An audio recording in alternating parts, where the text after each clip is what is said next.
Well, I wanted to show you something. This is cherry. These are veneer sheets and a piece of solid wood. On Woodworking with Wes, over the next few videos, we're going to do something extra special. We're going to build a beautiful bookcase, and we're going to do it in several segments because there's lots of things I want to show you. Special tricks, extra things that look really cool, and it's going to be a beautiful bookcase. We're going to show you how to do some mullion doors, paneled ends. We're going to show you how to do a hand-cut dental molding. And we're going to show you how to do a really cool finish, my favorite finish for cherry. And like I say, this will really challenge your skills. In fact, you could learn a few things.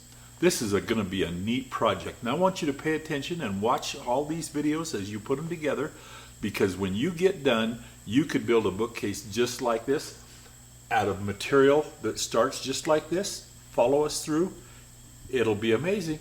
See you there. Like all our projects, we start with a drawing of what we're going to do. This being our bookcase, I have drawn out the face frame of the size that I want. Gives me the width of our bookcase, the height of our bookcase.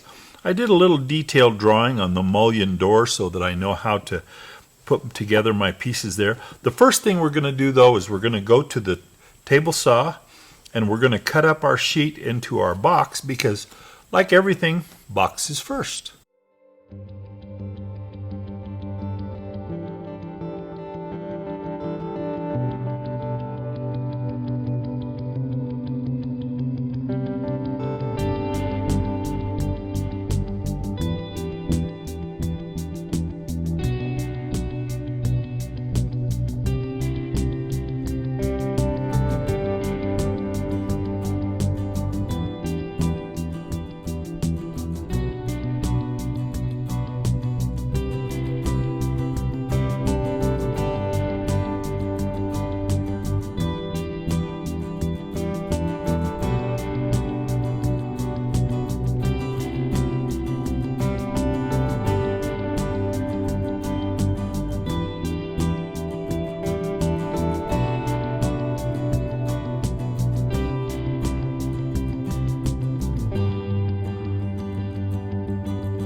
Okay, let's bring you up to date what we've got done so far. We cut out our panel pieces on our table saw. These two pieces right here that you just watched me edge band and file, I made out of plywood. These are going to be our support pieces across the top and bottom of the back to help us to have a good secure place to hang our 1/4 inch back. We're going to have a beadboard back. I'm going to show you how to do that too. Anyway, we'll sand and put those in. We're going to sand these pieces, and we're going to pre-stain the inside of our bookcase before we put it together. It's a lot easier to stain these pieces flat We won't do a finish on it. We won't glaze or top coat or anything like that. We're just going to pre-stain and then assemble just for ease. So let's go there. Sand first, then stain.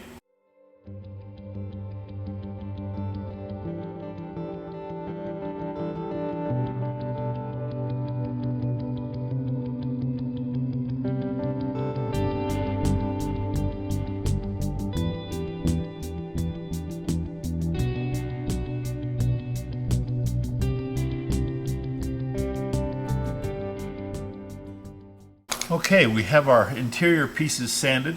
When I was sanding, you noticed that I put a real small little T in the corners of my side pieces. Now you watched me take this over and drill this on the line bore, and one of the things that I put the little T there for is to make sure that my holes line up, because the worst thing you want to do when you get your bookcase all done is have your shelves off kilter.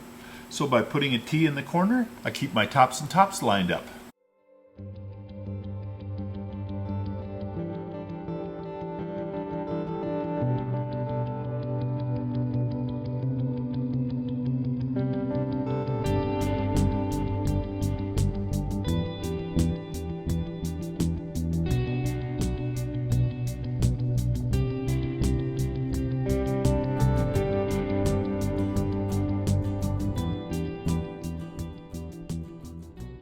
We've completed our staining part, and I wanted to point out we used a Sherwood wiping stain mixed to a new color called Library Oak. We really liked it, and it's very similar to that color that I was talking about that I really liked. But this is a color that you can go right down to Sherwin-Williams and order, so you can have the same color. While we're waiting for that stain to dry, though, we're going to be putting our shelves together. And we just cut some shelves out of our plywood, and we're going to put an 1¼ inch face on them. Just nail right through the face of these or through the face of the strip, glue it on, nail it, and we'll sand that out, and then we're getting ready to assemble the box.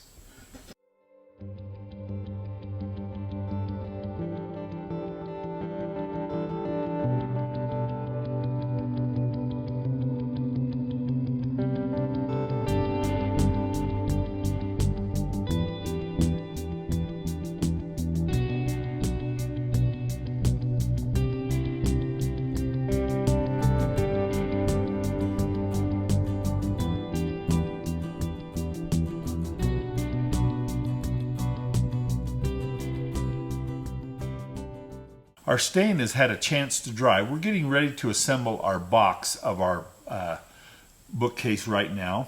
I have one little trick I want to show you. So let's get started on that. There is a little trick. Our bottom shelf is going to be up 4 inches because we have a 4-inch bottom rail on our bookcase face frame, which is going to allow for a little foot piece to go around, a little foot molding. And I want to show you something that I do. It's awfully hard to measure and get your bottom shelf put just perfect. A lot of people will put a dado in. If I was doing a lot of work and had a lot of big wall of bookcases or something, I might try a dado. But being as that I'm just going to do one piece, what I'm going to do is I'm going to nail on a little cleat underneath that bottom shelf that's going to give me a flat stop to put my shelf on it. I'm just going to go ahead and do this. I want you to watch. This is a tricky little way to make sure that your shelf is perfectly square and flat. And we just put it on with some 3/4 inch staples. This is just scrap 1/4 inch plywood.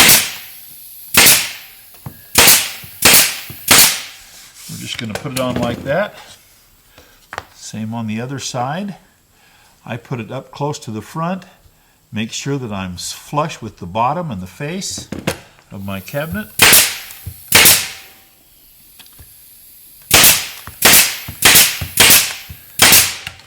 Just like that. And what it does is when you turn it up like this and you get ready to put the bottom of your cabinet in, what it gives you is a nice secure place to nail your bottom, and that holds it perfectly square, and you don't have to worry about measuring or that it's not going to be perfectly lined up perpendicular to your face piece. because your little stop right there adds that perfect measurement for you. It also gives a little more support for your bottom shelf. If I was to do something very heavy, not just a bookcase, but something that was going to have some additional weight to the floor, this is a great way to give extra support to your bottom shelf. But let's go ahead and finish nailing this together. Just hold that bottom tight against your little 1/4 inch piece there.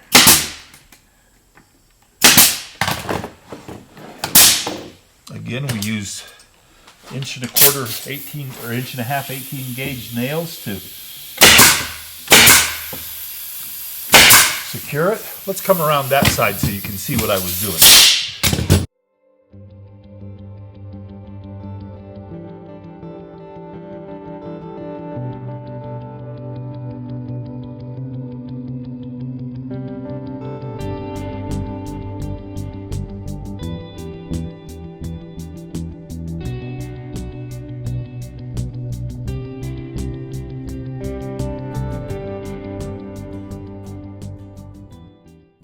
Now remember the 2 stretcher pieces, the little support pieces for the back?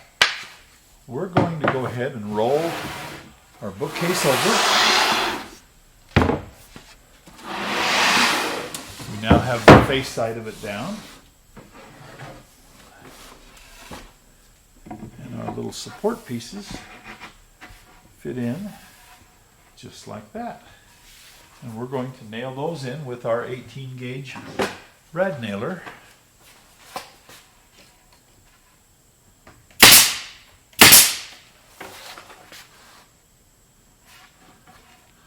This also helps hold the bookcase square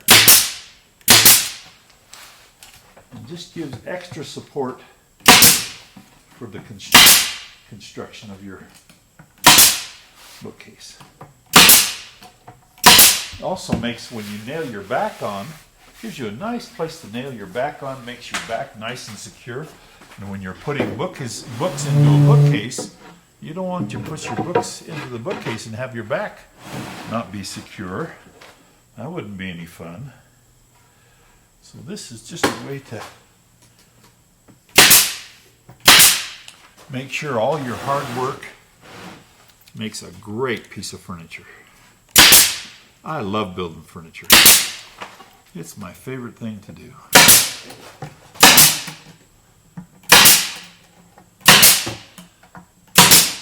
Well, what do you think so far? Doesn't look like much yet, but it will. This completes our first segment of our bookcase. We're going to do some fancy end panels and put a face frame on this on the next one. Stay tuned and stay with us while we do that on Woodworking with Wes.